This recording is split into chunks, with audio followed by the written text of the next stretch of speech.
ಸ್ನೇಹಿತರೆ, ಲಾ ಪಾಯಿಂಟ್ಗೆ ಸ್ವಾಗತ.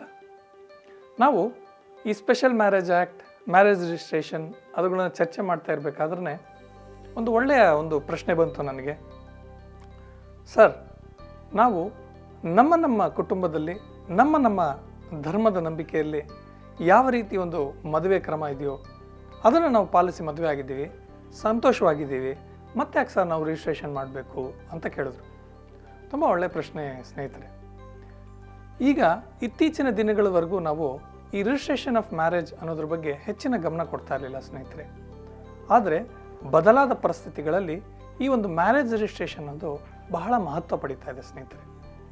ಒಂದನೇದಾಗಿ, ಈಗ ಪ್ರತಿಯೊಂದು ಸಂಸ್ಥೆಯಲ್ಲಿ ಕೂಡ ಒಬ್ಬ ವ್ಯಕ್ತಿ ಅವರ ಕುಟುಂಬ ಅನ್ನೋದ್ರ ಬಗ್ಗೆ ಮಾಹಿತಿ ಕೊಡಬೇಕಾಗುತ್ತೆ. ಯಾಕೆ ಅಂತಂದರೆ ಕುಟುಂಬಕ್ಕೆ ಸಲ್ಲಬೇಕಾದ ಬಹಳಷ್ಟು ಸವಲತ್ತುಗಳಿರ್ತವೆ. ಒಂದು ರಿಟೈರ್ಡ್ ಆಗಿರ್ಬೋದು, ಯಾವುದಾದ್ರು ಮಧ್ಯದಲ್ಲಿ ಅಪಘಾತದಲ್ಲಿ ಅವ್ರು ತೀರ್ಕೊಂಡಾಗ ಒಂದು ವಿಮೆ ಇರ್ಬೋದು, ಅಥವಾ ಅವ್ರ ಜೀವಿತದಲ್ಲಿ ಮೆಡಿಕಲ್ ಫೆಸಿಲಿಟೀಸ್ ಎಲ್ಲ ಸಿಗ್ತಾ ಇರುತ್ತೆ. ಹಾಗಾಗಿ ಇವುಗಳನ್ನೆಲ್ಲ ಪ್ರೂವ್ ಮಾಡಬೇಕಾದ್ರೆ ಅವರು ಏನು ಹೇಳ್ತಾರೆ, ಈ ಒಂದು ಸರ್ಟಿಫಿಕೇಟ್ ಅನ್ನೋದು ಬಹಳ ಇಂಪಾರ್ಟೆಂಟ್ ಆಗುತ್ತೆ. ಒಂದು ಆ ಕಂಪನಿಗಳಲ್ಲಿ ನಂತರ ಯಾವುದೇ ಸವಲತ್ತುಗಳನ್ನು ತಗೊಳ್ಬೇಕಾದ್ರೆ ಈ ಒಂದು ಸರ್ಟಿಫಿಕೇಟ್ ಆಗುತ್ತೆ.